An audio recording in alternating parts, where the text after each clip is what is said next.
Om Nityananda Paramashivoham. Om Nityananda Paramashivoham. Om Nityananda Paramashivoham. Om Nityananda Paramashivoham. Om Nityananda Paramashivoham. Om Nityananda Paramashivoham.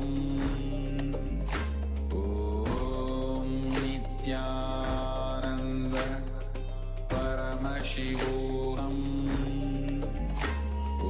Om Nityananda Paramashivoham. Om Nityananda Paramashivoham. Om Nityananda Paramashivoham. Om Nityananda.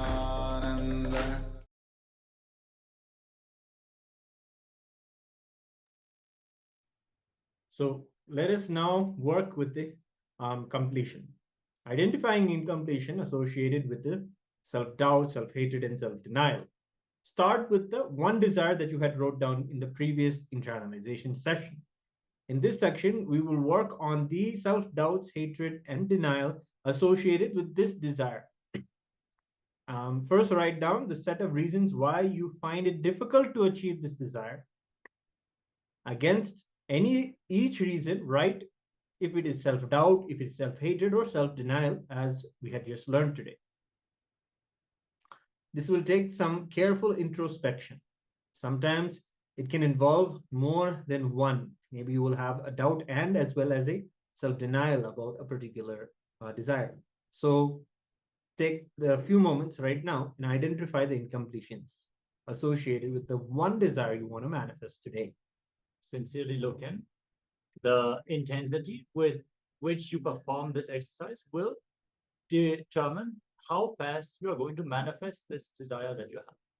So let us create the space inside of us to manifest whatever we have written down. Let's begin. If you have any questions, let us know in the Zoom chat or YouTube or Facebook, wherever you're tuning in from. Let's begin.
Yes. Now, depending on whether it is self-doubt, self-hatred, or self-denial, write down the belief and the images and the gaps between. For example, the belief, I don't think I can learn this skill, should be based on the inner image of I am not good at learning, and or I am not good enough. So map these as accordingly. So what is the source of this belief? In this part of the exercise, you're looking at what is the belief you carry behind that particular self-doubt that you have. So if you want, for example, you want to manifest a desire, what is the doubt or you're experiencing with that? And then what is the core belief that you have understood as the obstacle? And what were the incidences that created that belief in you?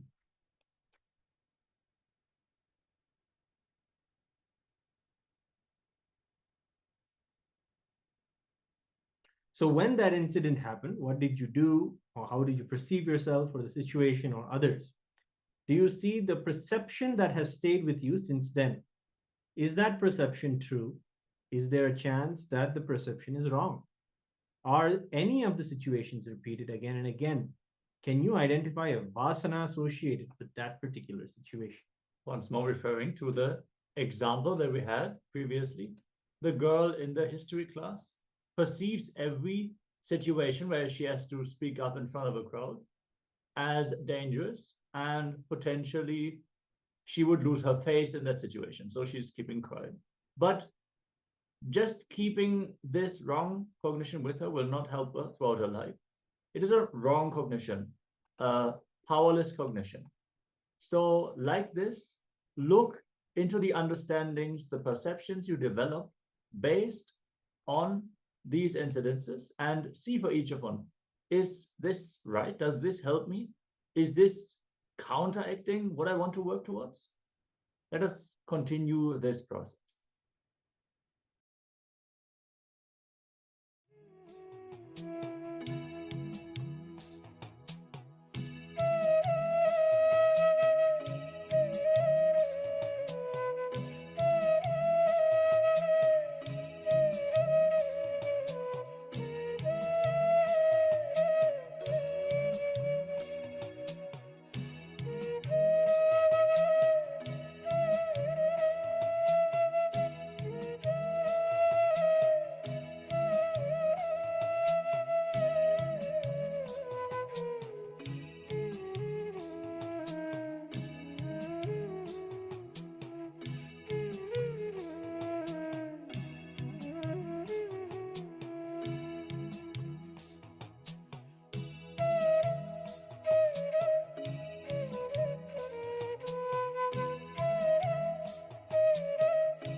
Paramashivoham Om Nityananda Paramashivoham Om Nityananda.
Next, we will be looking into what is the binding cognition and how to transform it into the liberating cognition. So take a piece of paper and divide it into two columns. In the right column, write down. So take any one incompletion from the previous exercise and let's work on it. In a sheet of paper, make the two vertical columns and label the left column as binding cognition and the right column as liberating cognition. On the left, write exactly how you cognize the situation and how it bound you to feel powerless, to make you think about the situation in only one powerless way. In the right column, write the other ways of looking at the situation. Do any of the cognitions give you more options than your binding cognition? If these are your new cognitions, how will you act? How will your actions be different from before? Look again at your actions as a result of the binding cognitions. Do you identify any vasanas or self-fulfilling negative behavior that makes you work in a way that is opposite of your goals, opposed to achieving your goals? So start doing the process of completion with the incidences that you have identified in the previous section. Don't be distracted by the outer events or other thoughts. Start reliving the situations and incidences as if they are happening to you right now. If you feel emotional, do not resist. Do not break from the process. Go through the emotion and relive them as if they are happening to you right now. Do not disconnect from the emotion. Even if it is coming up, if it is painful, let it go, let it happen. Now, this is the next part of the completion process. So you can start. Now, the next is the self-completion process. Look at all the identities you have cognized in each of these situations. Have you identified the dominant pattern that repeats again and again in many of these situations? Have you identified any vasanas? Use the instant completion technique to drop the vasanas. So how to complete with the incompletions? For the incompletions you wrote in the previous exercise, go to the incident in your life, which is the root cause of the limiting binding cognition, and relive the whole incident intensely again and again. We are also going to post the instructions once more in the chat, so you can go through the process step by step. Let us all get ready. We are also going to have a sharing segment starting very soon. So continue with the completion exercise during this segment.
will start manifesting for you and it'll lead you to an amazing breakthrough. So please do let us know. And now, today we've been having a lot of people from different parts of the world come and share with us their journey, how they have experienced Paramashivoham. We've been receiving the glimpses of Paramashivoham program. Right now, joining with us, we have the Kailasa New Zealand Sangha that has come together to share with all of us about their journey of Paramashivoham. What was their life? What did they experience after Paramashivoham? Why is it important for someone to take Paramashivoham? And we are going to be having a unique take, a unique perspective on it from the team, Kailasa New Zealand team that has joined with us. So, Nityanandam to all the participants that are here sitting with us, Nityanandam. And to begin with, we would like to introduce to all of you the Mahant, the House of Representative of Kailasa, New Zealand. We have Ma Ananda Kaladevi with us, Nityananda Ma. And I think you've been connected to Swamiji for a long time. And you haven't, from Hollywood to coming to Hinduism, that journey has been something, I would say, of a 360-degree change, a complete change. And how was this journey for you? Can you share with us? Could you tell a little bit about yourself? And if you could just introduce to all of them, from being in Hollywood to becoming a Hindu, experiencing Hinduism, and to see you now wearing Rudraksha saris with Bhasma and sitting. So how was your experience and how was the journey? Yes, thank you, Ma. Yes, and I still am in Hollywood, so I want to just say that. So, and I think I can say, well, I met Swamiji in 2007, so I can say with extreme confidence that meeting Swami is the reason why I work so much. There's no doubt, because often I've heard the director would send a note, an email to me saying, "I can't do this movie without you." Why is he saying that? It's not because I'm the best makeup artist that there is in Hollywood. No, there's many talented people out there. It's because I bring with me the energy of Swamiji. I bring with me completion.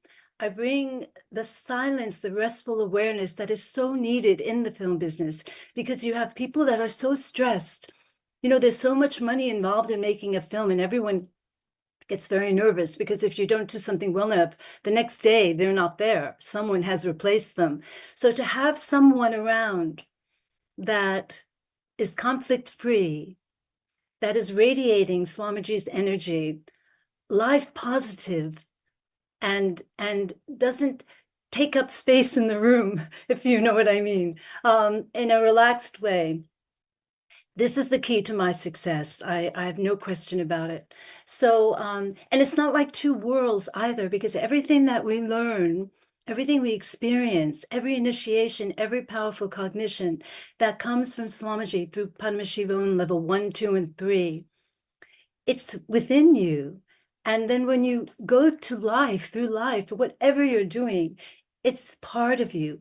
You're infused with this consciousness. I tell people, we look after our body, we eat the right foods. Paramashivoham is like taking vitamins for your being, for your consciousness. And we're the blessed ones. We are the blessed ones that could go online any day we're not working and spend the whole day with Swamiji, listening, receiving his initiations. And so we really, truly are the blessed ones.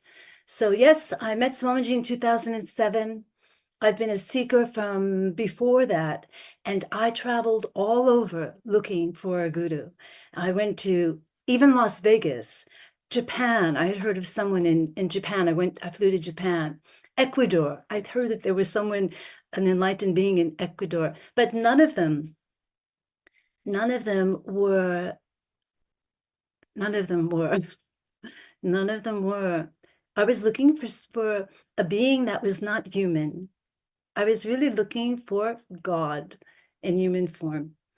And so, and what happened, because people knew I was a seeker. I had done a movie in Vancouver, and I had met an energy healer there. And we kept in contact for a couple of years. This is 20 years ago. but then one day, and I hadn't really been in contact with her for several years, she just sent me an email, and she said, there was an enlightened yogi. He came to Vancouver. The room was packed. I was in the back of the room, and I have been crying from bliss for 2 weeks ever since. You must meet him. His name is Nityananda. And that was it. I Googled Nityananda. At that time, there were only 50 videos that Swamiji has made. Now there's thousands. I watched every video within 24 hours. My daughter was 4, turning 5. And I didn't even stop what I was doing. I just had her sit next to me, gave her fruit and yogurt because I didn't even want to cook. I watched every single video. And the last video, Swamiji said, if you think you're experiencing me through watching me, you must really experiencing me by being in my presence. And so actually, when I heard that, I cried because I thought I was experiencing everything. And I thought, oh my goodness, I have to go to see him. And actually, the most amazing thing is we manifested, with his grace, 2 round-trip first-class tickets within, I think it was 2 days, maybe even before 2 days, 1.5 days. And we both went to see Swamiji, and that was just the beginning. After that, well, I stayed a while. And then I knew I had to bring Swamiji's teachings, Swami, here to New Zealand. We didn't have not even a monk that lived in New Zealand. And so from there, just the next time I went to India, which wasn't too far off, like a few months, one of the Swamis very close to Swamiji said, would you like me to come to New Zealand? I said, oh my goodness, yes. And he came and brought Swamiji's teachings, and that's how our Sangha started. And so, yeah, and I do want to share about Paramashivoham Level 1, something really extraordinary.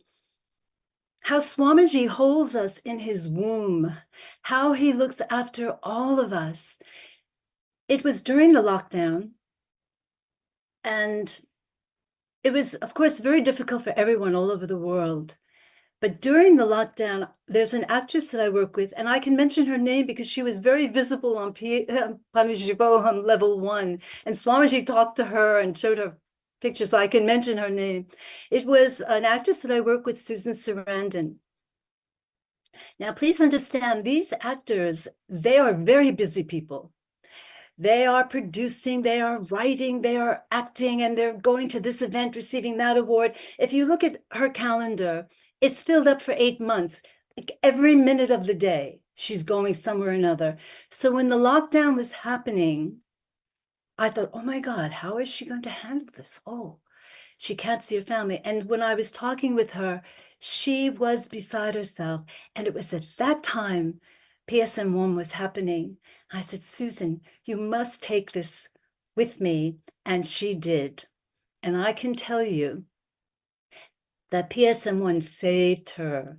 She was on it. We'd text each other early in the morning, waking each other up. And she was on it all day, every day, for 21 days. She even managed, you had to have Swamiji's murti made. And of course, nobody could go out or go in, but she managed to have it done. I think it was at Staples or somewhere, and they delivered it to her. So she even had Swamiji's murti. And Swamiji, at the end, gave her special blessings and said, Susan, so sincerely you took this program. And he said the most beautiful things to her.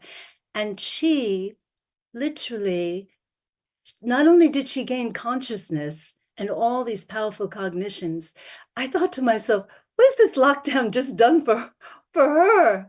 Like, was it? And since then, I can see how brave and courageous she's been in her life and in her choices in films.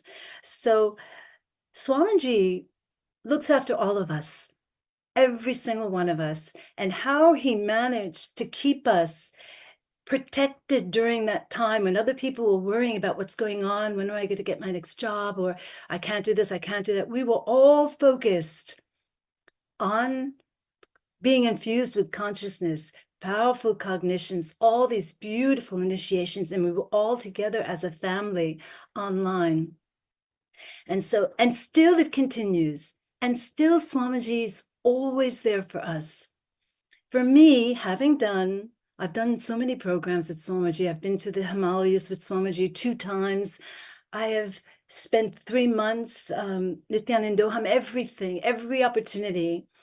Even, I mentioned this before, in all my 26 years of working in the film business, I never missed one day from being sick, never one day. However, one time I was working on a TV series, it was going on for a long time in New York, like it was 4 months long. And right in the third part, like the third quarter, I see it in a text, Swamiji's calling all of his acharyas, all of his disciples. He's calling to India. I looked at that, thought, oh my gosh, I have to go. With that feeling, I have to go. Imagine, I never missed a day of work, and I'm in charge of the actresses. Actresses get very temperamental about who touches their faces and does their makeup. And with that intensity and that sankalpa, like I had to go, I went to the director and I said, Zal, listen, I just got this text from my guru. I have to go to India. I have to leave. He'll to me, when? I said, soon, like the next day or 2. And he said, okay, just promise me you'll come back. Promise me you'll come back. I said, yes. Can you believe? So that's just, with that same Sankalpa, I want to say to everyone that's listening, decide to do PSM1. You just have to decide and understand how what transformation is going to happen for you in your life in every level. And with that, you'll be able to do the 21 days. Yeah. Thank you, Ma. That is really so beautiful. I know, you have shared earlier also, I've listened from you, your powerful, wonderful experiences even earlier. What a very, in every step of the way, how Swamiji has been there for you, how continuously Swamiji holds you, and that sweet way Swamiji manifests for you. It's just so sweet. I love listening to your experiences each time, the way how the miracles manifest. And yes, so beautifully you shared about why people need to attend the Paramashivoham program and how it's just that decision and simply they can attend it. Simply it can happen for them. Thank you. Thank you so much for that beautiful sharing. Ma. And joining with us, we also have Thomas Iyer, who also has a very powerful, beautiful experience. Yes, Nityanandam Iyer. How are you doing? I'm doing fantastic. Thank you very much. Life is very, very different because I have met Swamiji. Tremendously different. And as you heard from Makala Devi, when you're in Sangha in New Zealand, you will hear about Paramashivam. And so many amazing potentials inside of you starts opening up for you. So now let us all witness this live demonstration. Now, they're going to be connected, Swamiji, and you'll actually witness how these objects in front of them would start moving on its own. Yes. Ma Yogamaya, are you also ready to start? Okay. So just let's now. I request both of you connect deeply with Swamiji. Now, do not touch the items. We are not going to be touching the items. Just connect deeply with Swamiji. Wow, Ma Vamadevananda has already started lifting her Atmalinga. You can see how the Atmalinga is standing up. Ma, would you be able to show it fully to us? Could you move the camera a little away? Yes, yes, yes. Amazing. You can see here how the Atmalinga is standing on its own. Like, wow, wonderful. I'm now going to actually show you in the full screen.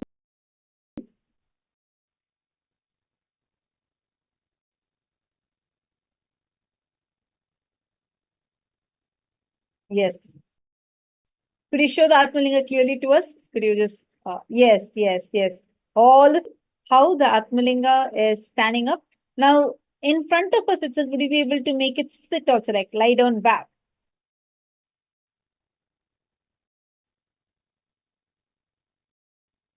So amazing.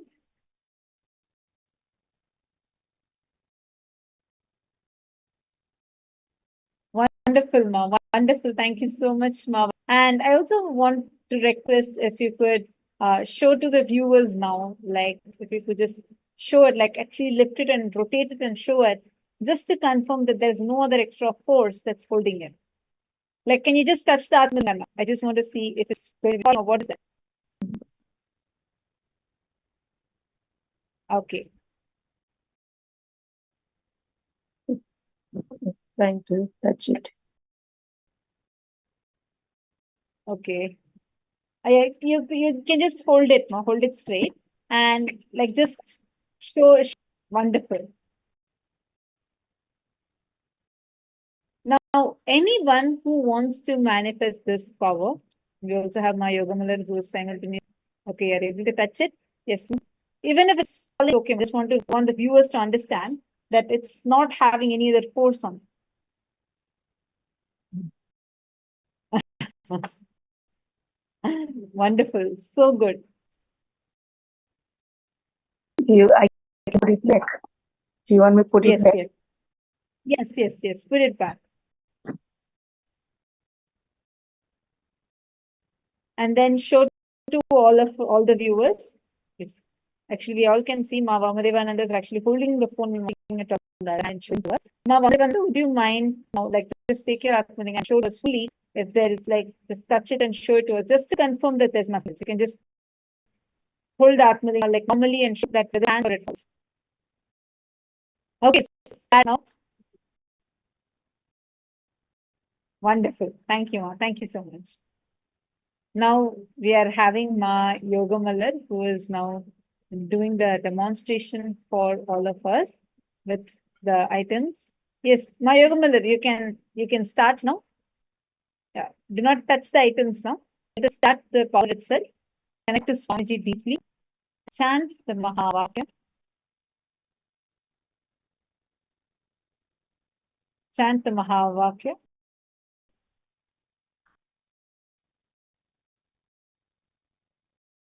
We are now going to be playing the Mahavakya.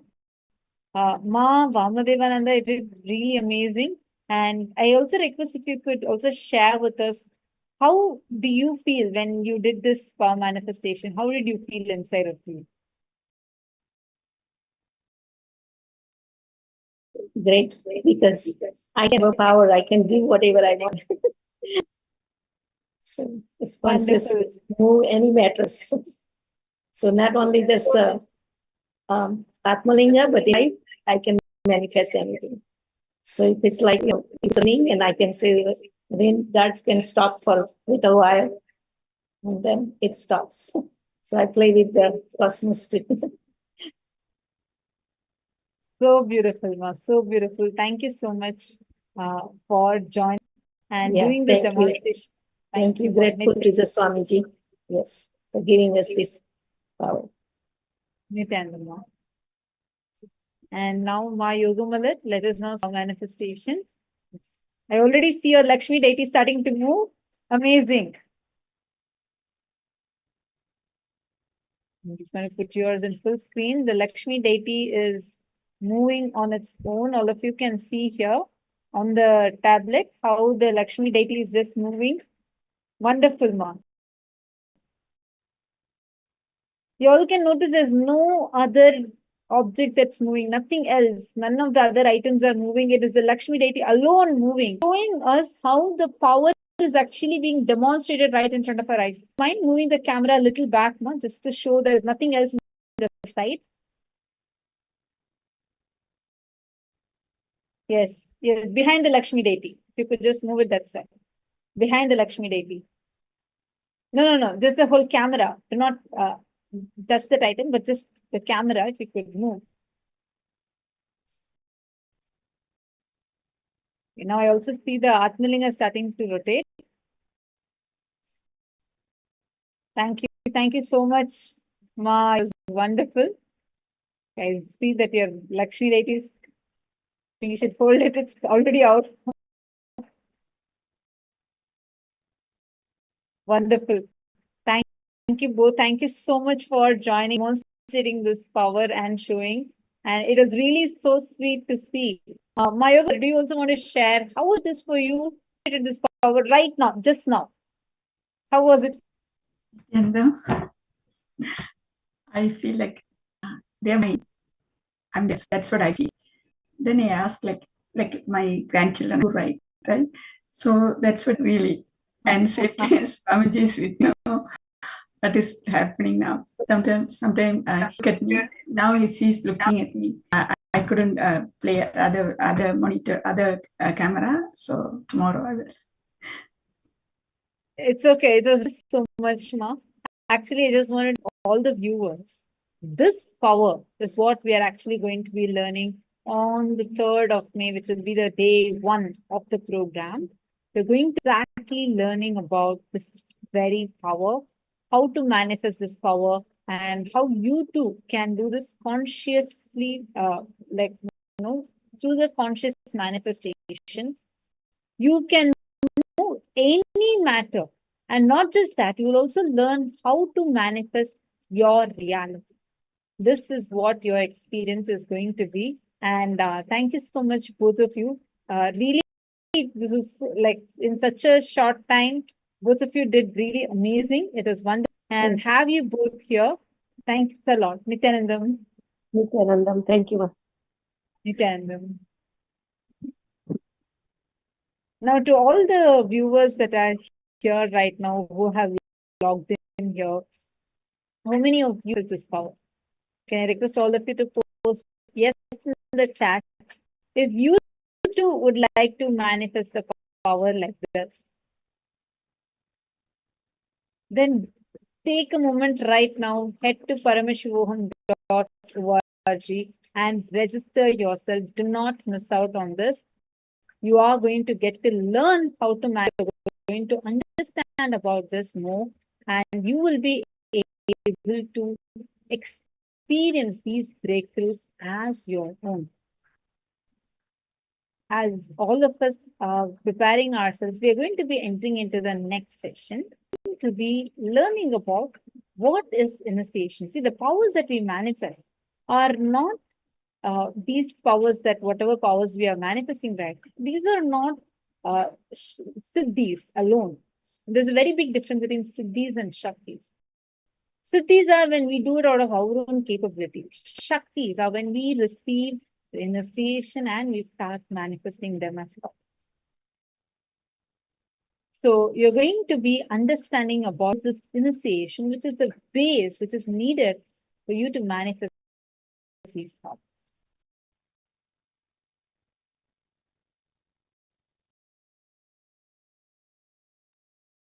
Thank you. Thank you so much, Ma. Vamadevananda, Ma Yogamala. That's really nice for joining. Thank you, Ma Virupa.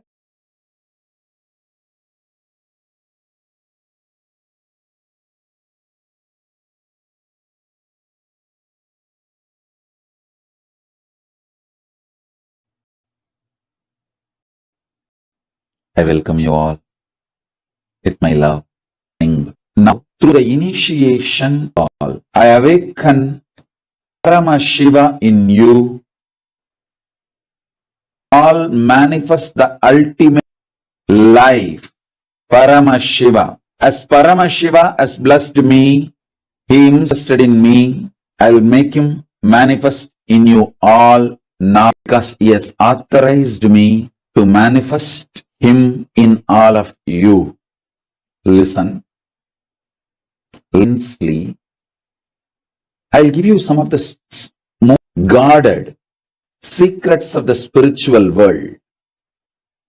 In the spiritual world, there may be some gurus who experienced ultimate within them, but they will teach, even if they know how to transmit the experience. There are some who would have had experience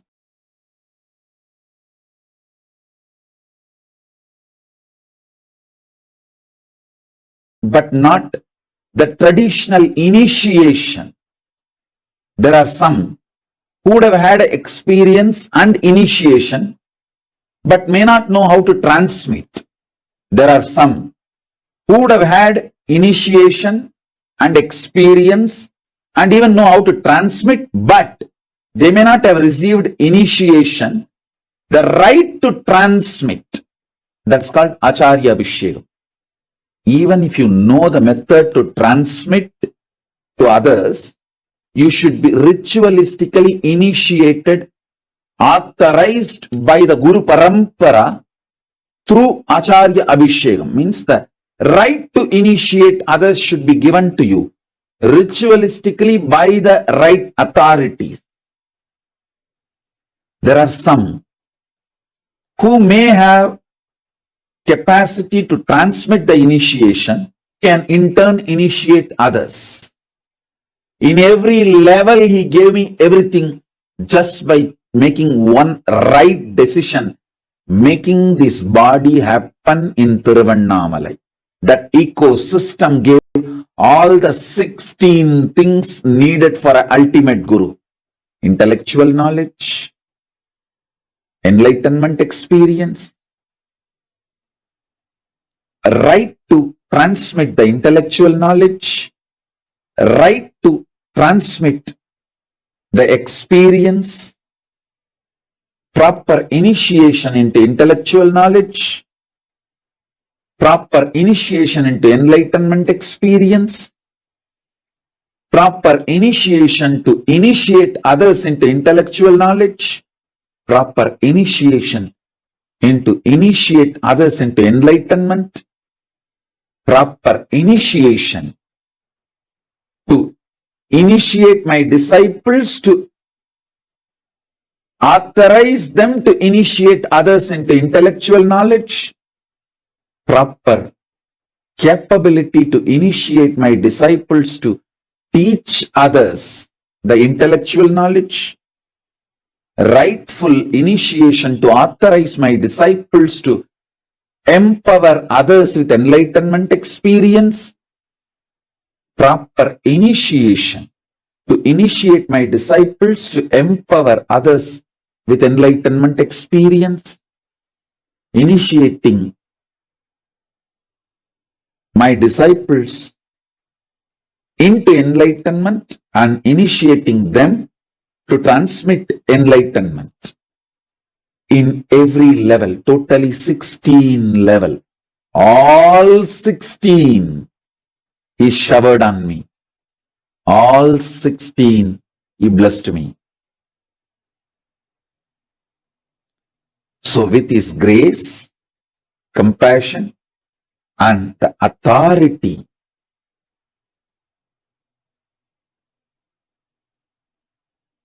with his grace, with Paramashiva's grace and Paramashiva's compassion and the authority Paramashiva showered on me directly and through the unbroken Guru Parampara, chain of Guru Parampara, I initiate all of you into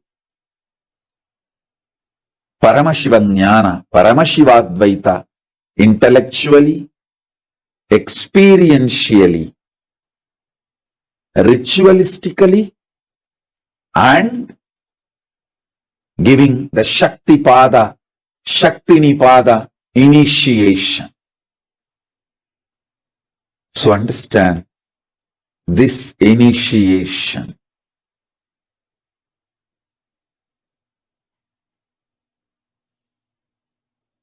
connects you with Paramashiva directly through a proper, unbroken, avichinna, unbroken, authentic Guru Parampara. Avichinna Guru Parampara, which is a fundamental requirement along with enlightenment experience. Please understand, just because of enlightenment experience, somebody is not authorized to initiate. Avichinna Guru Parampara Diksha is required. So this introduction I gave now, listen again and again, then you will understand. I am not disrespecting any enlightened beings, but just enlightenment does not give the right to initiate others. Just enlightenment means they found a boat to cross the ocean of samsara, ocean of delusion, that's all. But they do not have the capacity to take others. But they will not know to produce the disciples who can transmit the initiation to others. There are some who knows to produce disciples, but they will not have the authority to initiate the disciples as acharya. In multiple level, there may be some who are intellectually able, have initiation, but not experience.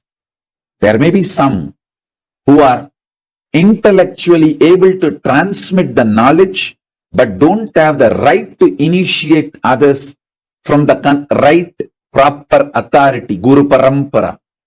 Understand all these nuances. By the great compassion and grace of Paramashiva, he showered all the right and best ultimate things on me.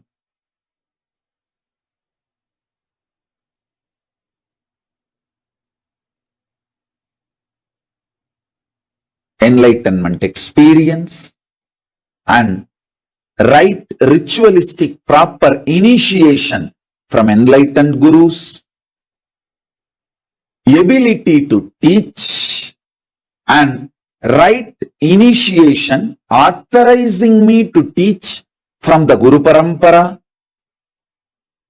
unbroken Guru Parampara from himself, from Paramashiva himself, and ability to transmit the experience and right authorization and right initiation authorizing me to transmit the initiation to others from the unbroken chain of Guru Parampara, unbroken succession of Guru Parampara, and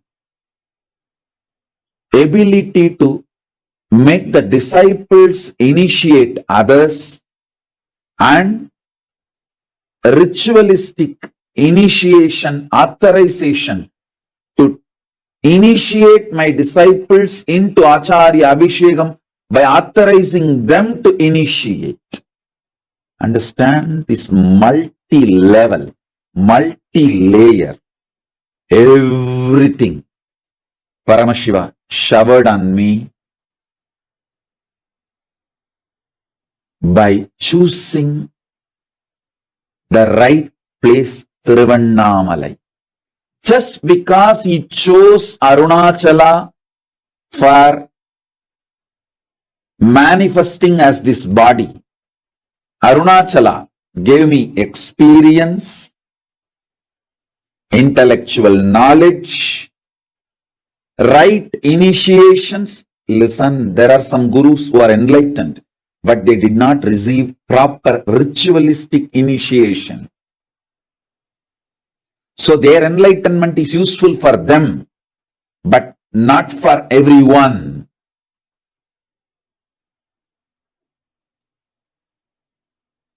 Not only he gave me the knowledge to teach others, he gave me the authority, authentic initiation from the Guru Parampara to teach to others. Not only he gave me the power to transmit the experience, he gave me the authentic Guru Parampara, Acharya Abhishekam, Nirvana Diksha, the authority to initiate others and authority to transmit this experience to others. Not only he gave me the power to initiate my disciples to initiate others, he gave me the authentic, unbroken lineage of Guru Parampara, Diksha, as a Paramacharya to initiate Acharyas Upara, the great tradition, ultimate tradition of Shaivism, Paramadvaita, to flourish all over the universe. Not only I transmit enlightenment, I give formal initiation also. Even if they have capacity, shakti wise, some enlightened beings have the energy to lift others, but they do not have the initiation, means authorization from the avichinna Guru Parampara to do that. Guiding, lifting others. So, you need everything. Knowledge, power, initiation for yourself, and the authorization to initiate others, and authorization to initiate others as acharyas. All the 16 things needed, Paramashiva showered on me just by making me take birth in Arunachala. In Arunachala, all the 16 was available for me. He made it available and showered all the 16 on me. Hope all of you are understanding the subtle differences. Why initiation? Why Swamiji? Why initiation and why from Nityananda Paramashivam? The question is categorically answered in this one session. All of you celebrate Paramashiva himself is directly showering this on all of you. There are some gurus who are enlightened but not systematically initiated. There are some gurus enlightened, systematically initiated for their enlightenment, but not systematically initiated to initiate others. That is called Acharya Vishekam. Listen. You are getting initiated to live Paramashiva Twa, the Paramashiva's lifestyle. I always tell, practice in this Kailasa, perform in Mahakailasa. Practice devotion, practice lifestyle of Paramashiva in this Kailasa, perform in Mahakailasa. Initiation into living Paramashivatva is Charya Pada. That initiation is called Sivadiksha, Samediksha. Then initiation into enlightenment is Visesha Diksha. Initiation into Paramadvaita is Nirvana Diksha. Initiation authorizing you to initiate others is Acharya Vishekam.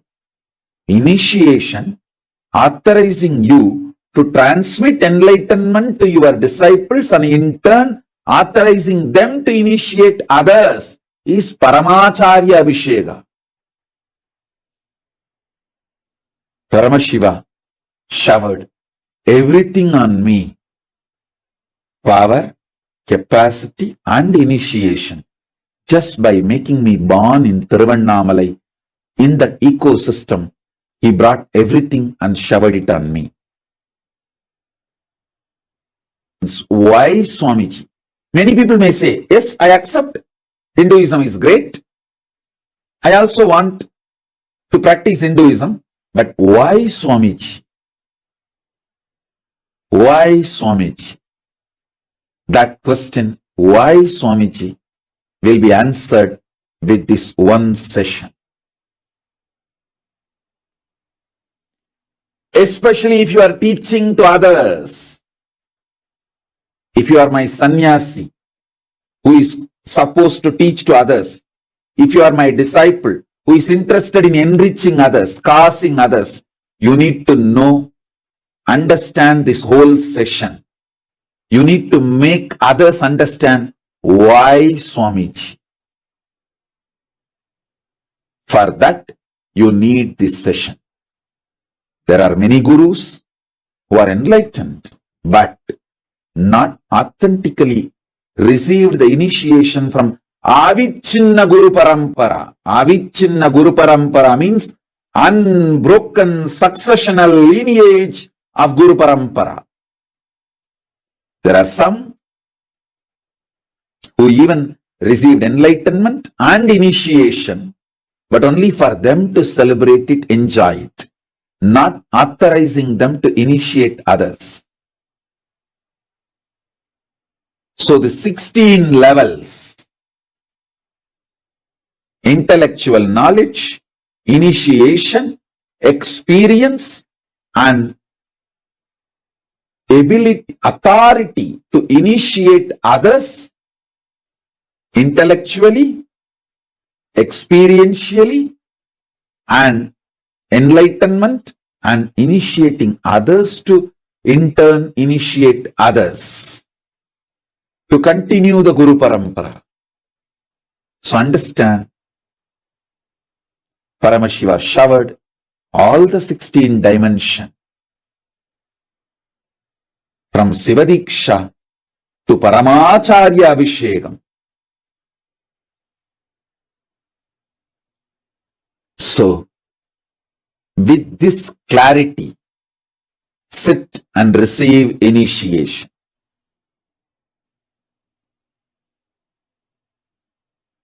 Listen.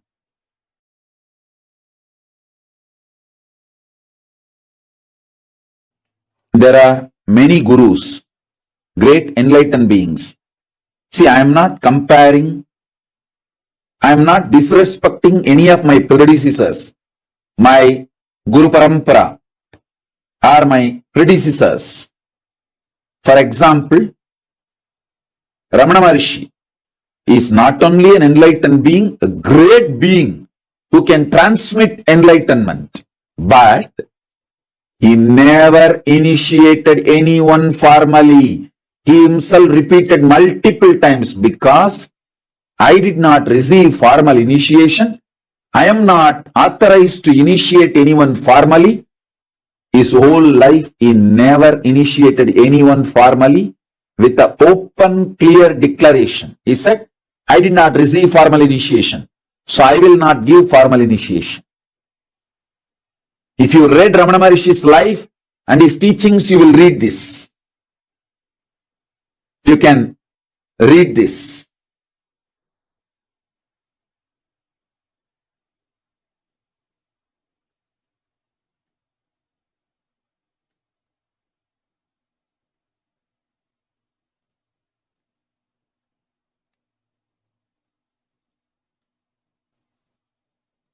There are many gurus who did not initiate others just because they did not receive formal initiation.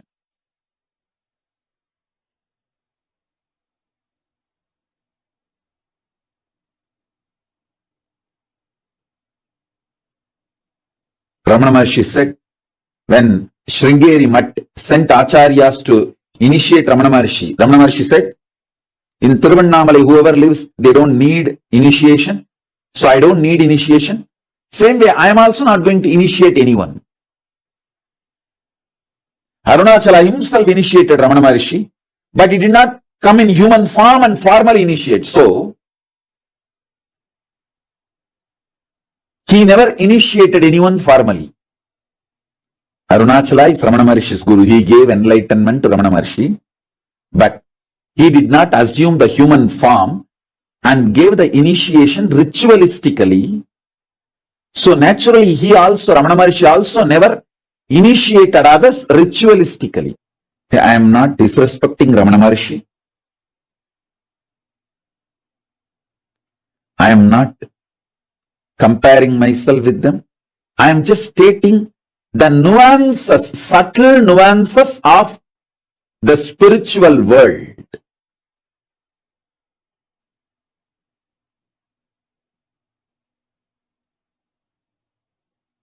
A great person like Ramana Maharshi, if you go to him, he will give you experience, no doubt, but he will not give you formal initiation. I give you experience and formal initiation, both, because I want this Guru Parampara to continue, flourish. The great tradition, ultimate tradition of Shaivism, Paramadvaita, to flourish all over the universe. Not only I transmit enlightenment, I give formal initiation also. And the great Guru Parampara, if I have to tell the names, all the names I remember itself will run into hundreds. From Arunagiri Yogeshwara, Paramashiva himself, then Guhe Namachivayar, Guru Namachivayar, Virubakshi Devar, Seshadri Swamigal, Ramana Maharshi, Isakki Swamigal, Yogi Ram Surat Kumar, Mata Vibhudanandapuri, and Gautamashram Chinna Swamigal, Gautamashram Periya Swamigal. There is a long list. The Guru Parampara. Fortunately, we have many gurus, short biography, introduction, and some of them photograph. Photo, I think we have only some, maybe 20 gurus. But the short bio intro, we have at least documented biographical introduction, we have at least 100 gurus. The great Guru Parampara, unbroken lineage of gurus, the Guru Parampara,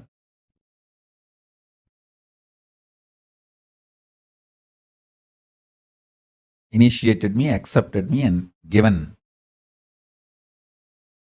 these great blessings. You can see the photograph of great Brahma Rishi Isakki Swamigal and Mataji Vibhudanandapuri, and me sitting in that Sarvanya Pita, in that same place.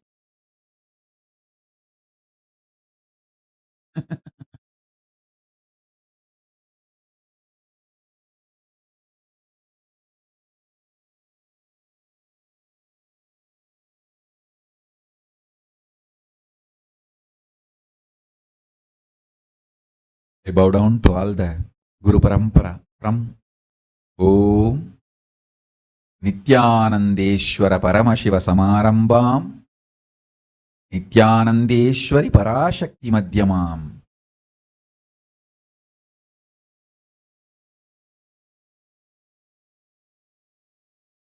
Asmadacharya Paryantam Vande Guru Paramparam.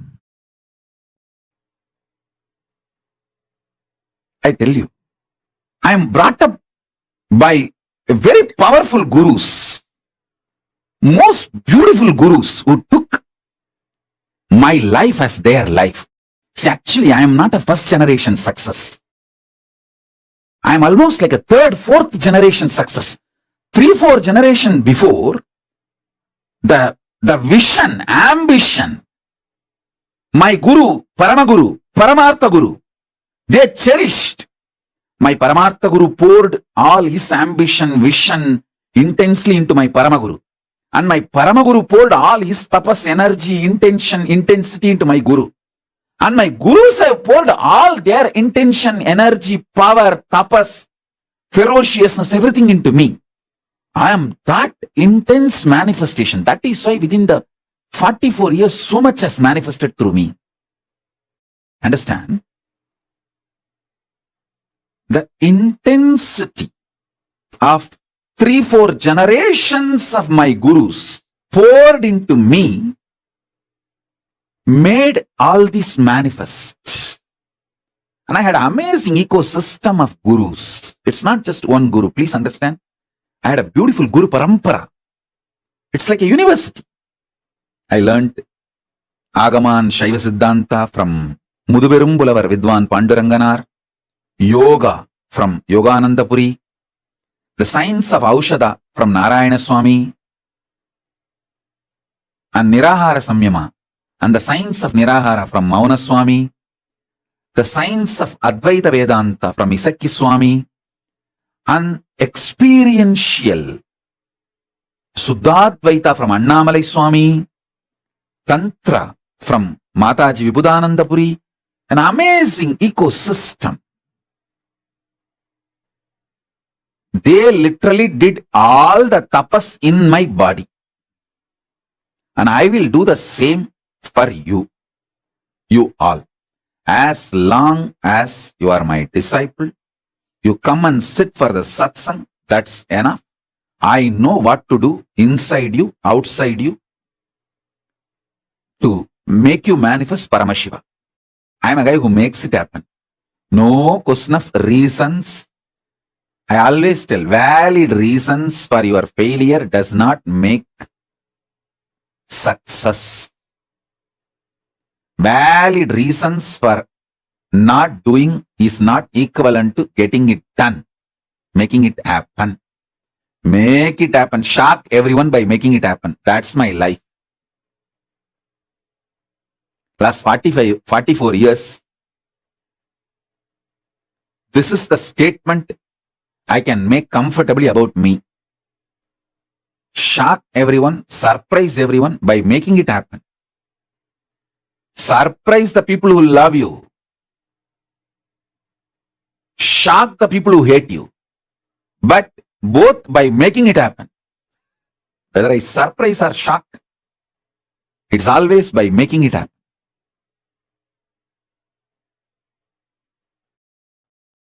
Listen. From morning till night, from sunrise to sunset, they will make me do Surya Namaskar. Same way, in their old age, some of them were 90, late 90s, they will walk 6-7 kilometers up the Arunachala hill to get some herbs to make aushadha for me to detox my body.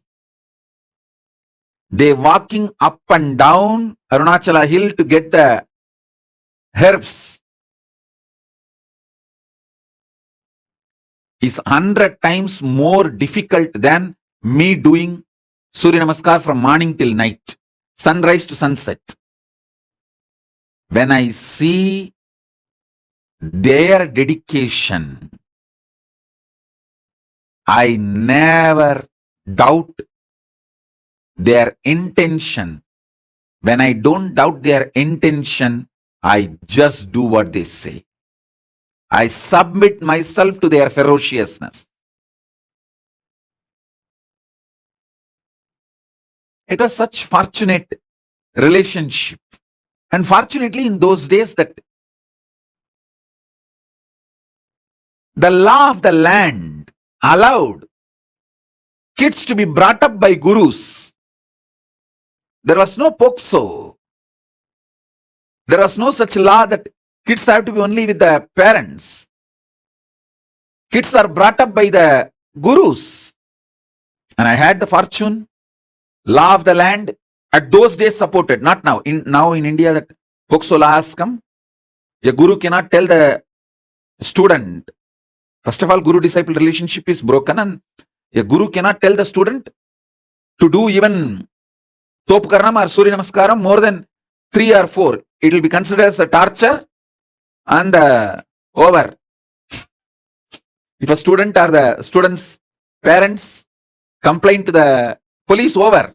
Fortunately, I had the time where there was no POXO, amazing gurus and amazing parents who pushed me back to my gurus. Extremely loving parents, but absolutely clear and uncompromising. From sunrise to sunset, I would have done Surya Namaskar, which is roughly 11 hours. Tiruvannamalai, sunrise to sunset, usually 11 hours because the sun setting will be little early because the sun sets behind the hill. So sunset will be little early. In Tiruvannamalai, it will be seen little early because the hill covers. So those days there is no question of following the watch. We have to follow the direction. If we can see the sun, then I have to start. If the sun is not seen anymore, then I have to stop. So sunrise to sunset, I would have done the Surya Namaskar. Literally, I'll feel all my joints are separate and I am separate.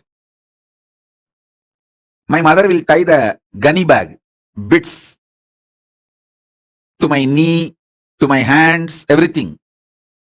She knows how I will be feeling. I'll scream at her, throw tantrum. See my Guru, he made me do this Surya Namaskar from sunrise to sunset. She will just keep quiet. Next day morning, early morning, 4:30, that's the time my Guru will come to pick me up for my training. She will come politely and wake me up as if nothing happened yesterday night. Kana, Tata vandutaru. Coffee kudikka polama? That's why she will wake me up. Means, that Tata means Raghupati Yogi, my Guru. And he will take me and give me a cup of coffee first. There was a hotel, Udupi Hotel. Even now the hotel is there. That Udupi Hotel owner is the disciple of my Guru, Raghupati Yogi. So he will take me there and we both will have a cup of tea, cup of coffee, then start our yoga classes to temple. She will act as if nothing happened.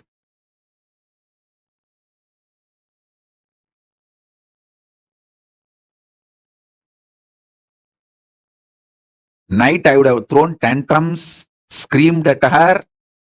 10 times I would have divorced by my gurus. I would have used every known Tamil bad words to me, on my gurus, on my mother, on my father, on everyone. Next day morning, politely she will, Kana, Tata has come. Let's go for drinking coffee. She will not tell, let's go for the yoga. She will tell, wake up, let's go for the drinking coffee. As if he's going to give me coffee and make me sleep again, rest again. No. Coffee means over. Then I have to start again. From sunrise to sunset. I'll tell sometime, oh son, why are you coming?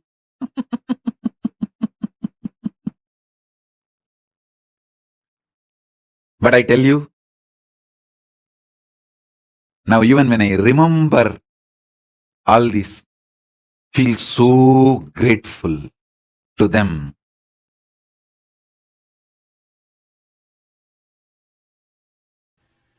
See, the greatest sacrifice a guru does is, even when you abuse him, he continues to keep quiet, waits patiently, secretly,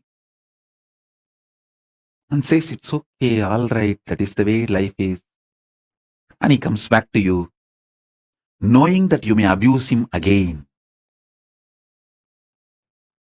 That's a tyaga, sacrifice a guru does.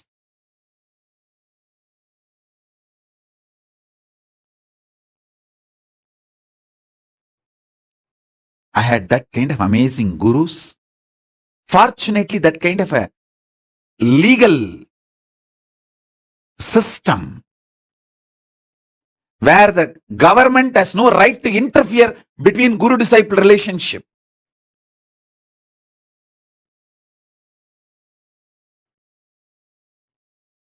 I received every knowledge.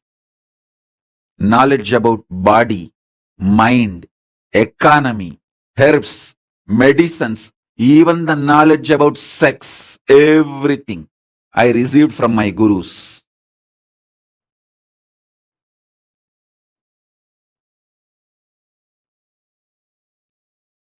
Fortunately, at those days, law, society, ecosystem, above all, my parents, all were supportive.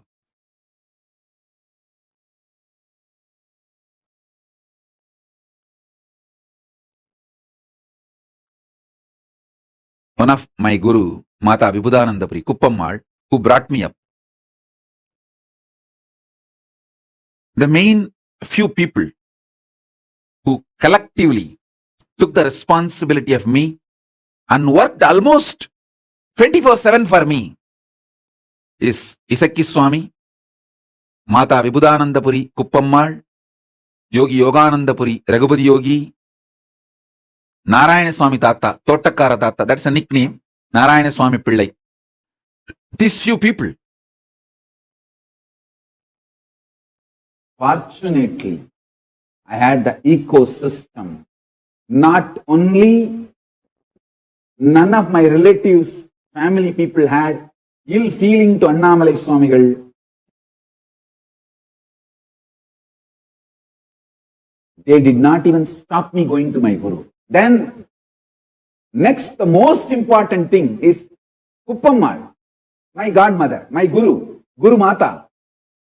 She's not only my Guru, she's literally my grandmother. Means my father's mother's close friend. Both of them were only the very close strict friends, and both of them are initiated into Srividya Sampradaya by Isaki Swami. Both of them were great yoginis. They were running a team, a group, Abhida Gujam, in the name of Abhida Gujambal, the Parashakti. Parashakti's name in Tiruvannamalai is Abhida Gujambal. Kuppammal is president of the team and my grandmother is the vice president. So they were very intimate, thick friends, literally same family. And Kuppammal, விட்றா இந்த பெரியவங்க என்ன சொன்னாலும் அத வாழ்க்கையில test பண்ணி பார்க்கறதுன்னு பண்றல்ல, இது போதுமடா, எல்லாத்தையும் சாதிச்சிருடா நீ, விட்றா. That's all.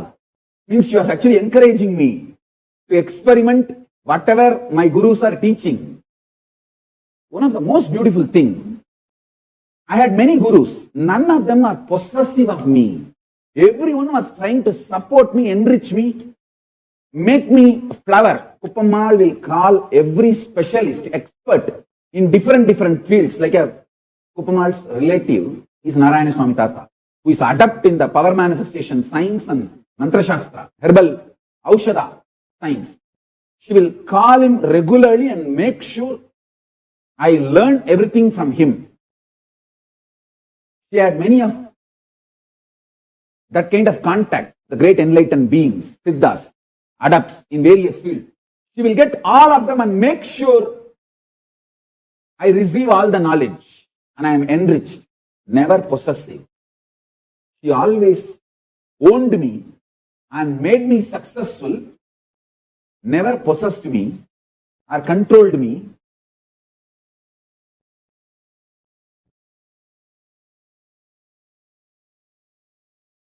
She will only protect me from anti-spiritual elements coming near me. But as far as the spiritual side, she will get every best things and provide for me.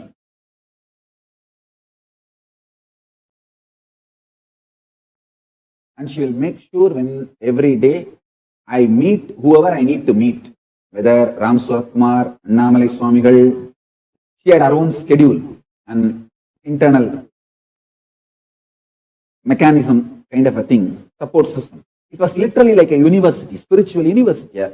Arunachala is living spiritual university.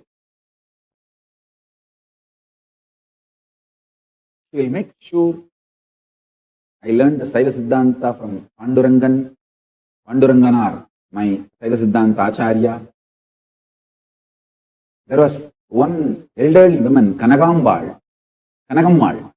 She is the disciple of Ramana Maharshi. She wrote commentary on all the Ramana Maharshi's works. So Kuppammal will make sure I learn all the lessons from Kanagammal and Annamalai Swamigal. Sadhu Om. I tell you, that whole ecosystem, oh God.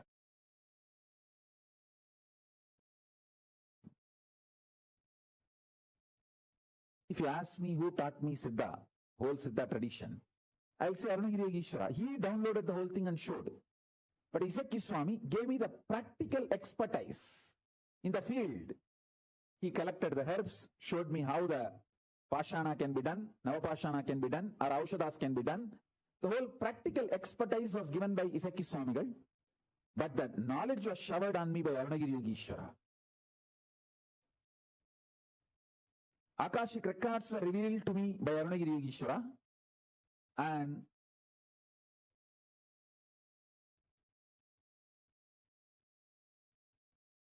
Isaki Swamigal gave me all the practical expertise.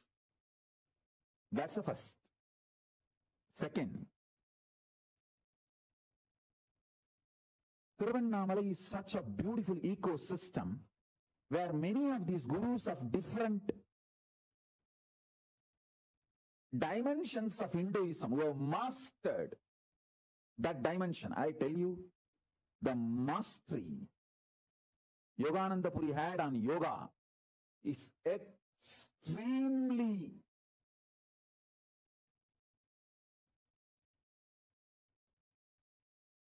powerful, amazing.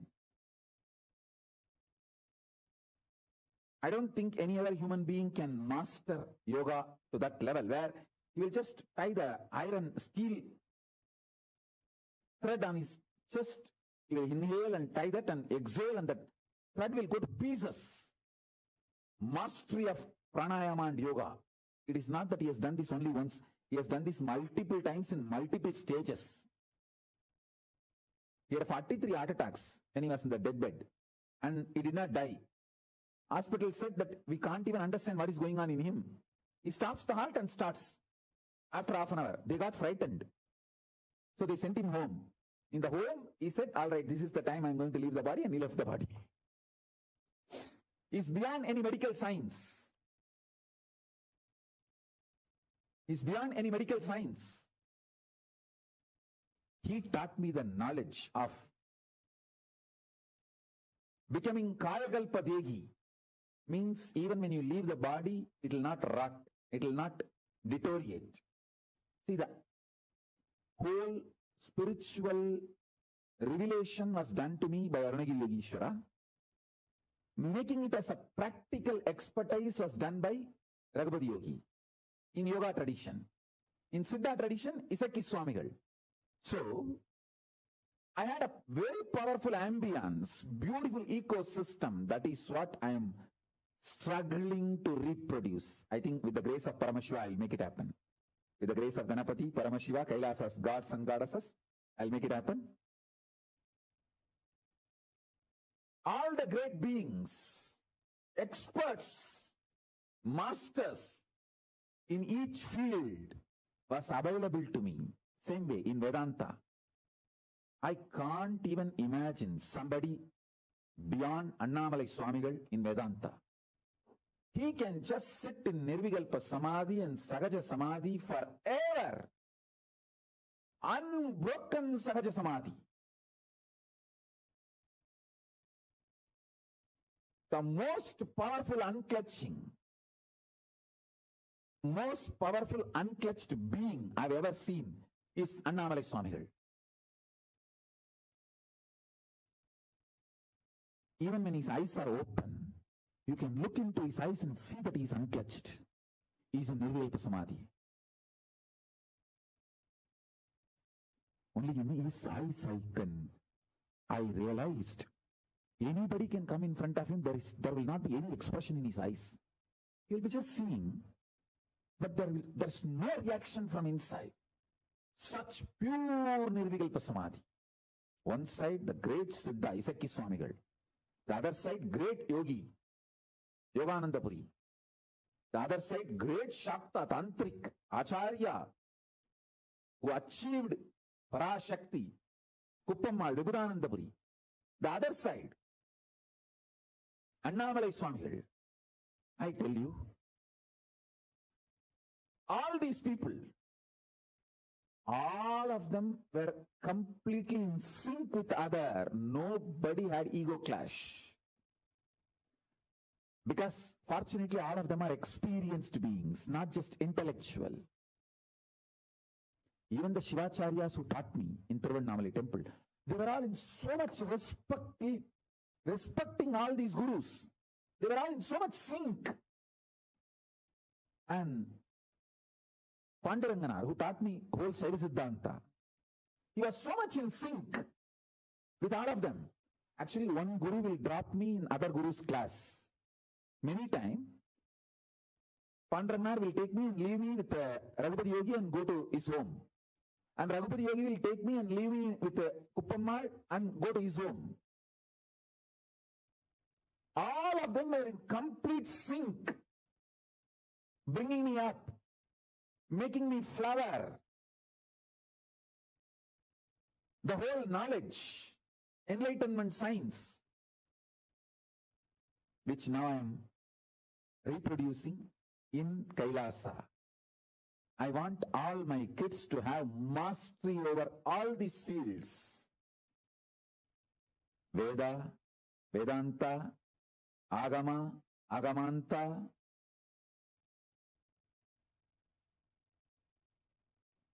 Fortunately, they have given me experience and expertise. Experience-based knowledge and great expertise. Please understand. It's like how Subramanya was brought up by Karthikei Pengal, the 6 women brought up Subramanya. Same way, multiple gurus brought me up and made me manifest everything. Just one guru will not be sufficient to give me the expertise in so many branches of knowledge, so many dimensions of Hinduism. Just like how Subramanya was brought up by 6 Karthikei women, I was brought up by many of these gurus by contributing in different dimensions. Please be very clear. I have started doing what I am doing now the moment I identified myself and my gurus, what they have to offer it to me and what I am supposed to offer it to the world. It is a simple Guru Sishya Parampara gone right. You only heard many things which have gone wrong. Now I am telling you, Nityananda and Kailasa is nothing but a living small stream of living enlightened masters, Guru Sishya Parampara gone right. That's all. I am defining one-liner. Tell me, what is your Swamiji and Kailasa is all about? Always your spouses will be questioning you. Especially when you are locking yourself all day, sitting in front of a Zoom, watching the satsang, and laughing on your own, singing on your own.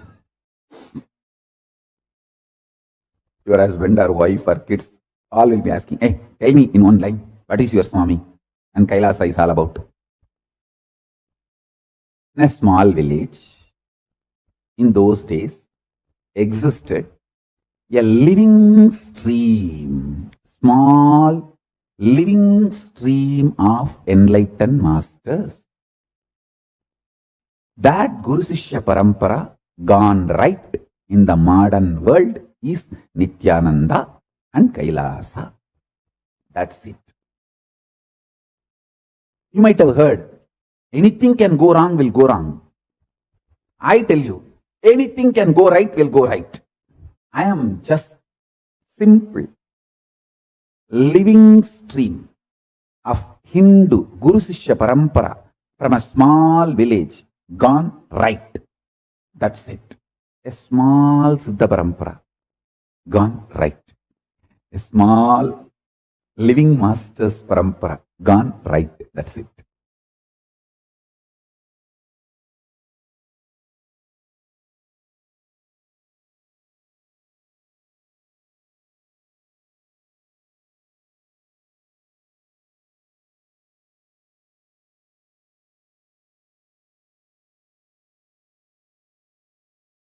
Now, ask the avatar questions.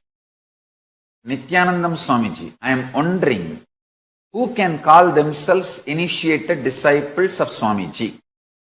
Swamiji mentioned in satsang, much gratitude, thank you. Listen, anybody who takes Samaya Diksha declares their integrity to me. There is only 3 conditions: that you will not abuse Guru, Linga, Sangha. It's already there as per the Agama. And you will continue to start living the life of enlightenment, like aligning yourself more and more to vegetarian lifestyle or to puja, yoga, all this tuning, power manifestation, alignment you will start. These are the basic things. Anybody who follows this basic can claim, call themselves as my disciples, followers, devotees.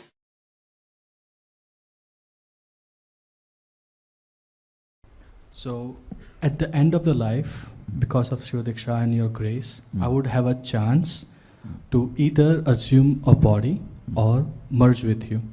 So, can I make that decision right here, right now, instead of waiting for those 3? During the death process, you can make the decision.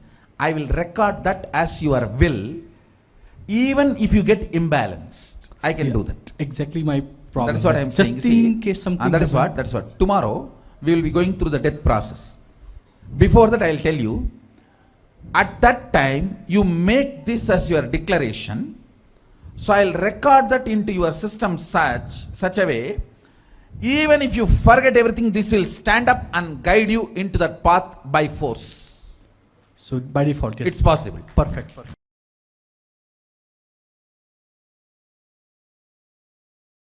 Swamiji, what is the importance of spiritual name that we receive during Samaya Diksha? How does it connect us to all dimensions, lokas, kailasas? Understand? That name you receive during Samaya Diksha is as per Agama. Paramashiva will shower his grace towards you through that face and absorb you into that face through the initiation. So that, if for example, you receive the name Ishana Shiva Shakti, then yes. So now, after listening from Swamiji himself, about how Swamiji's gurus brought him up, and with so much care and commitment, to Swamiji to manifest the way he has manifested himself and the Kailasa.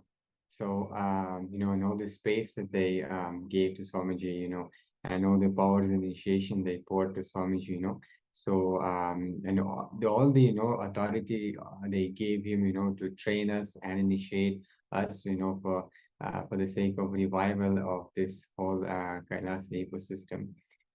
So similarly, let us enter into the science of Kalpataru. Will be learning how to create this space where Swamiji will be pouring his his energy and his initiation into all of us, so we can manifest the reality that we want to manifest in our life. Yeah, we have already started diving into the Kalpataru process, learning about the Kalpataru, the principle that our thoughts do manifest into reality, and how we are responsible for our own manifestation. We started diving into self-doubt, self-hatred, and self-denial, and how these thought patterns lead to the manifestation of the things we don't want in our life. So in this session, we are going to dive deeper into the nitty-gritties. How does the Kalpataru process actually happen? How does Swamiji help us in the manifestation? And how do we actually fully complete with self-doubt, self-hatred, and self-denial? So now we are going to reveal to you the science behind the Kalpataru process. Kalpataru is the ability to cause what you want as reality.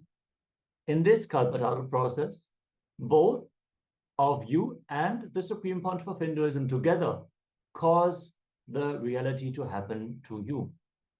You take the responsibility, and the Supreme Pontiff of Hinduism infuses the energy. Yes. So in Kalpataru process, both the Supreme Pontiff of Hinduism and you have a part to play. Your responsibility is to first create a space where what you want to achieve has already come true, right?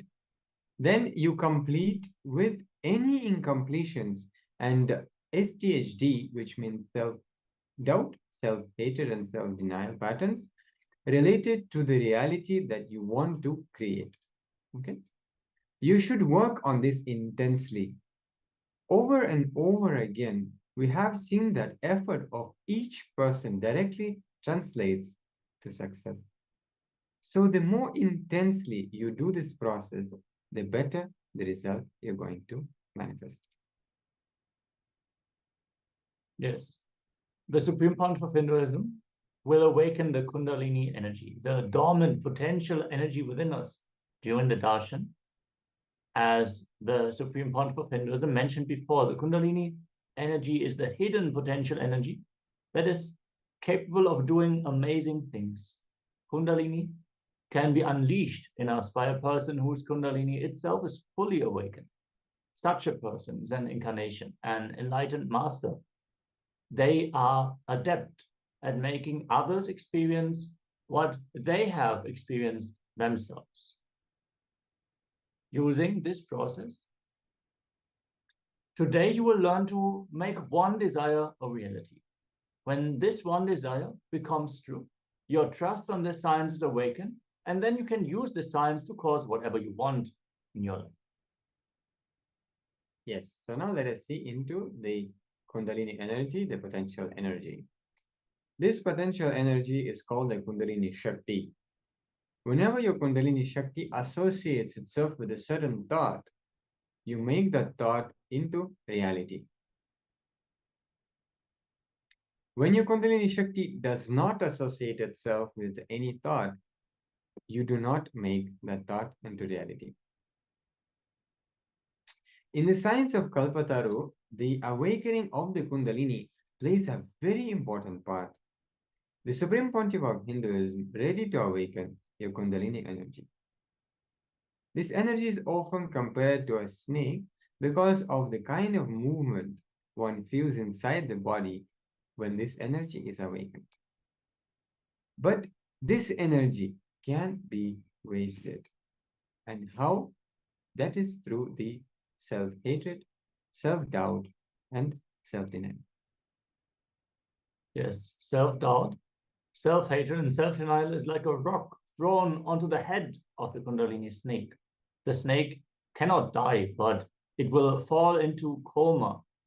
The thoughts, when it raises in you, if it is not killed by your self-doubt, self-hatred, and self-denial, that thought can become reality. That thought can be manifested as reality. Kalpataru is nothing but removing the rock out and moving the Kundalini snake up. Only if sdhd is completed, Kundalini can spread all over your body. Even though society makes you believe that your self-doubt, self-hatred, and self-denial are normal and everyone has them, it is not true. All enlightened masters land on this planet to prove it to you. What you believe of you is framed by your self-doubt, self-hatred, and self-denial. Removing your sdhd has a huge impact on manifesting your reality. The Supreme Pontiff of Hinduism may be there near you and he may awaken your Kundalini energy. But if you do not complete with your sdhd, your reality will not come true. Imagine, if we are sitting in the Himalayas, the river Ganga may be flowing next to us. But if we are sleeping, having the Himalayas and Ganga near us is useless. The biggest liberation you will experience is liberation from sdhd. Completion with our sdhd will be the most powerful experience. When we are lighting a fire with logs of wood, we can throw many logs into the fire. If the fire gives up as more logs are thrown on it, then the fire dies. Similarly, if you remember impossibility again and again, you make impossibility a member of you. The same fire is capable of burning the entire forest. When the wood of impossibility is thrown on fire of possibility, if the fire gives up on itself, then the impossibility succeeds. If the fire burns intensely, it is capable of burning all the logs that are thrown on it. By completing with self-doubt, self-hatred, and self-denial, we are throwing all the impossibilities within us onto the fire of completion. We keep throwing all impossibilities into this fire, even if a part of it catches fire, then the entire impossibility is burnt. Every human being allows himself to be expressed, allows his possibility without self-doubt in one dimension. In any field in your life, if you complete with your self-doubt, in that field, you become educated. Let us say that a person excels in the field of cooking. This person has allowed their possibility to blossom without self-doubt in the field of cooking. This person may be useless in all other fields, but in cooking, he has no self-doubt about himself. He knows that he will be able to make any dish he sees. Some people will allow themselves to be without self-doubt in the field of medicine.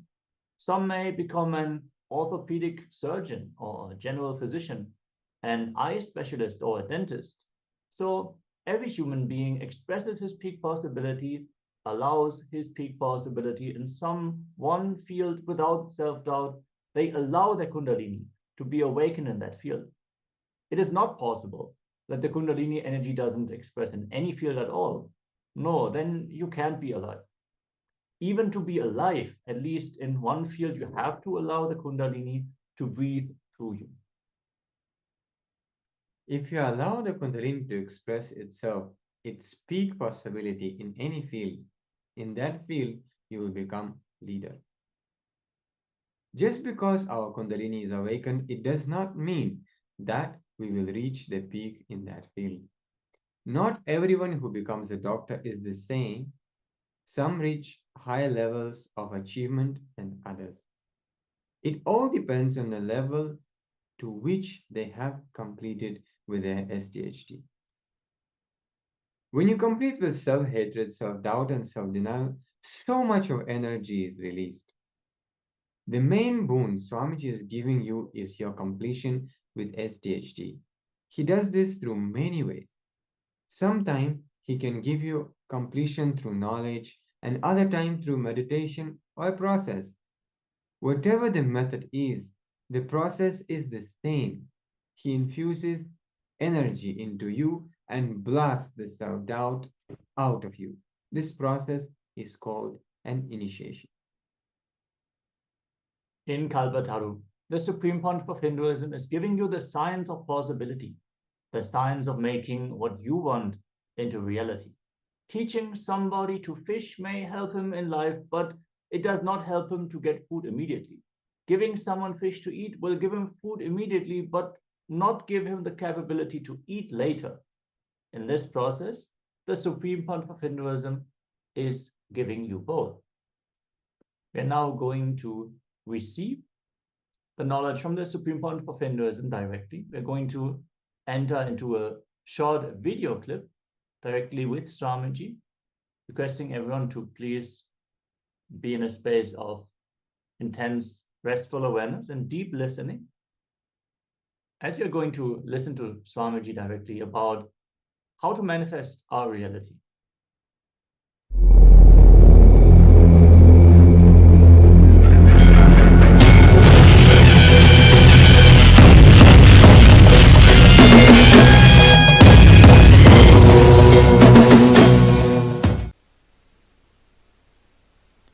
Any thought can manifest into reality if the self-doubt, self-hatred, self-denial can be completed and dropped. Self-doubt, self-hatred and self-denial if that can be completed and dropped, any thought can become reality. Understand?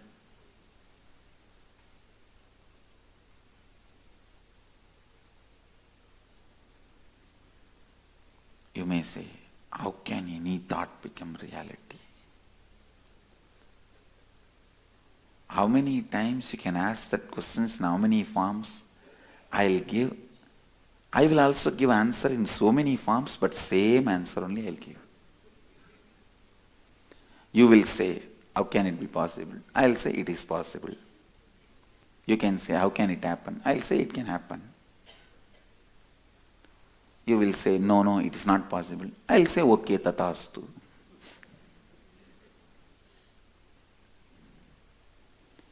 Understand,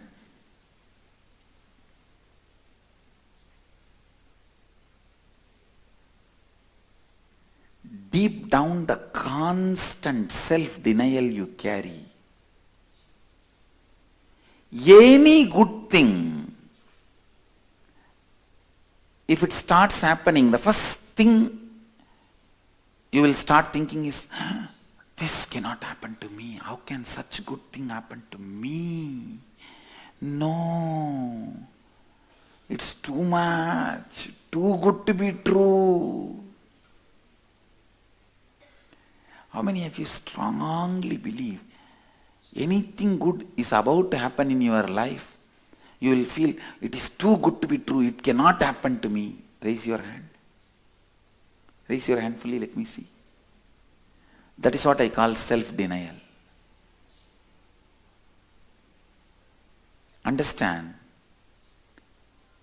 the self-denial destroys all possibility. Any solution you try to find, the self-denial distorts it. A man goes to the doctor and says, Doctor, is there any way for long life? Doctor says, get married. Man says, will it help? I will live long forever? Doctor says, no, but the thought of long life will never come to you.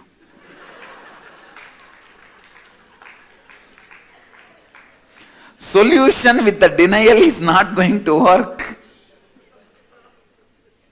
This is not solution, please understand. You never getting the thought of long life is not the solution for wanting to have long life. Most of the time, your solutions are nothing but self-denial. How many of you already remember, many times you pacify yourself with self-denial as a solution for the problem? Raise your hand.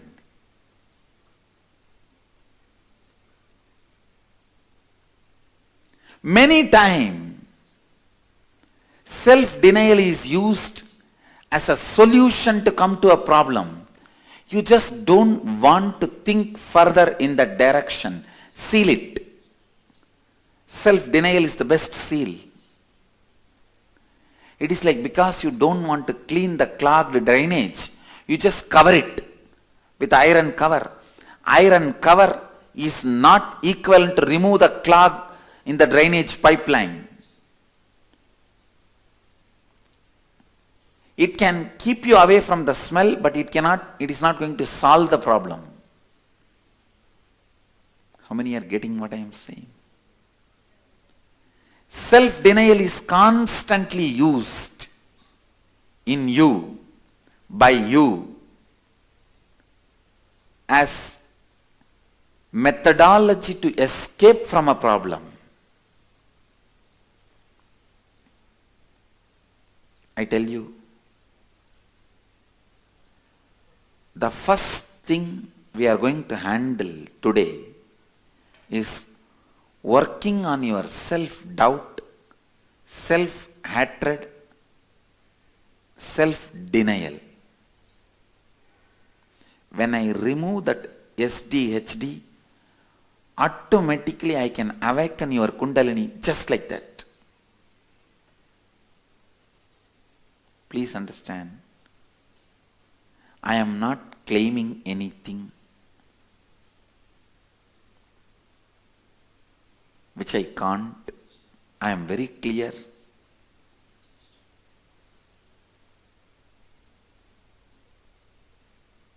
If a doctor comes and tells you, he is a doctor for last 25 years and he has done so many surgeries successfully, he is not egoistic, proud or boasting. He is just telling you the fact to give you the confidence so that you are ready to go through the surgery. Same way, when I introduce me, I am not egoistic, boasting, arrogant. I am just telling you the fact so that you can trust what I am teaching and experience it. Please understand, I am very clear about what I am saying. I have awakened the Kundalini energy of at least few lakh people. Successfully. And I request you, the science is 100% success, foolproof method.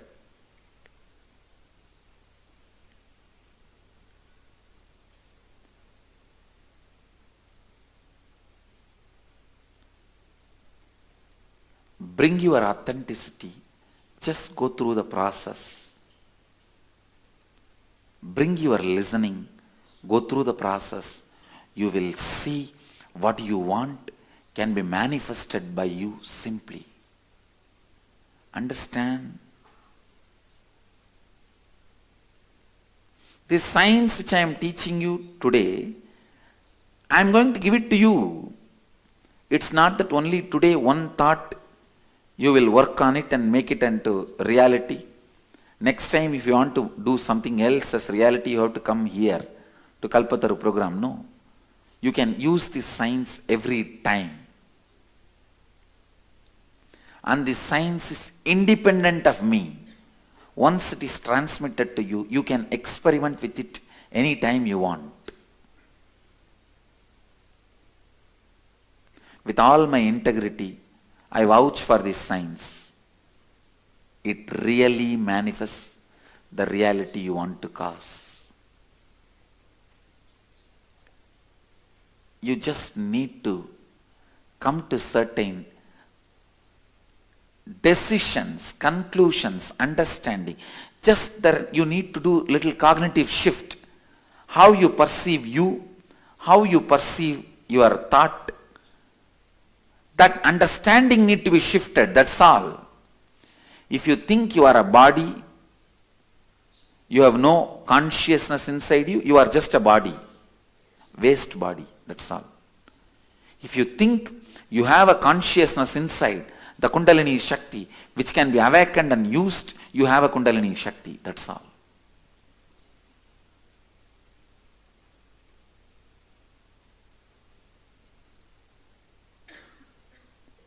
You just need to go through a cognitive shift. Your perception about you need to change. I just want to repeat this one idea.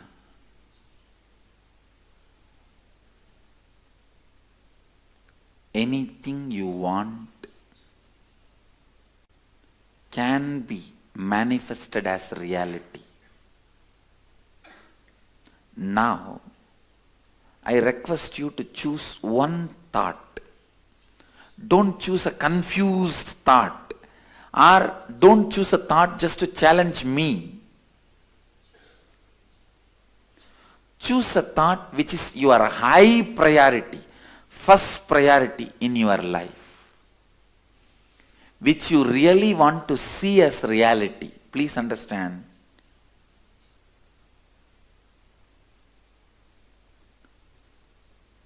Don't choose just to challenge me. If you are trying to challenge me and establish supremacy over me or the science I am teaching, you are only going to be the loser.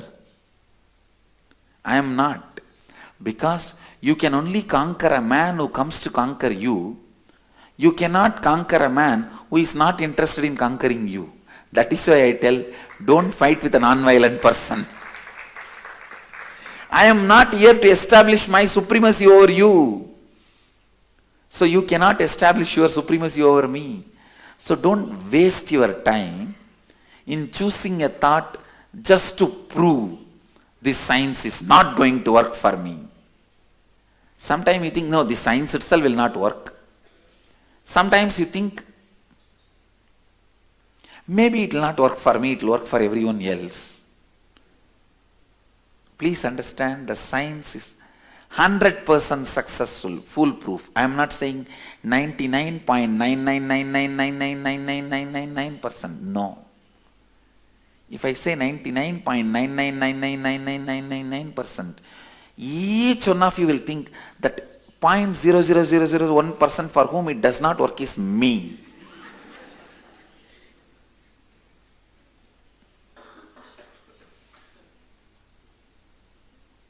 How many of you are here? You will think exactly, it is not going to work only for me. Raise your hand. It's true. You are authentic, that's all, when you raise the hand. Now that is the way our mind functions.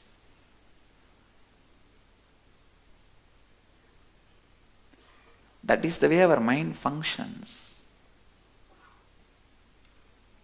Now, choose one thought.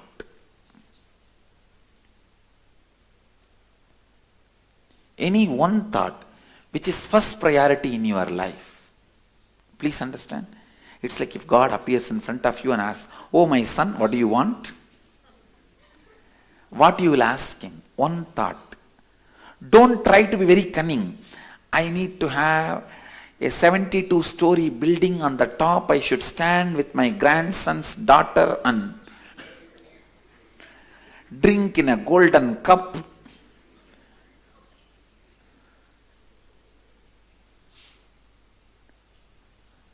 Be very clear.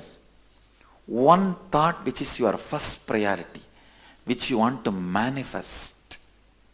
Choose that one thought and pen down.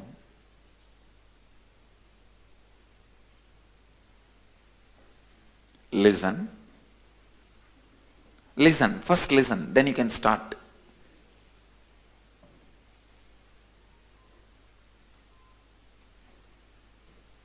I have a story.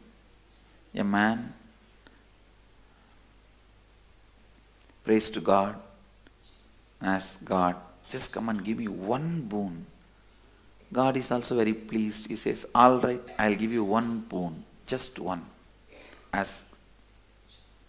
Immediately the man asks, he has no money, no relationship, no life. He asks, oh God, thanks. My one and only wish is, I want my mom to see my wife putting rupees 20 million worth of diamond around on my child's neck in my Mercedes Benz parked near the swimming pool of our new bungalow in Beverly Hills.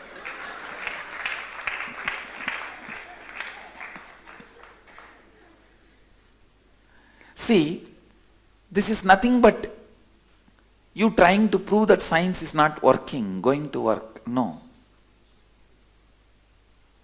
Don't try to challenge this science. Because I am only going to help you to bless you. I am going to be the co-creator of your reality. Please understand. I am going to be the co-creator of your reality.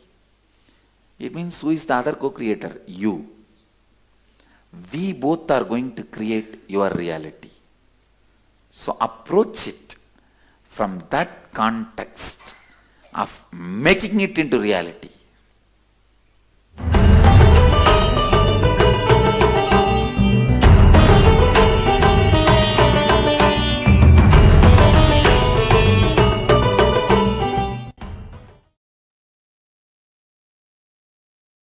Yes.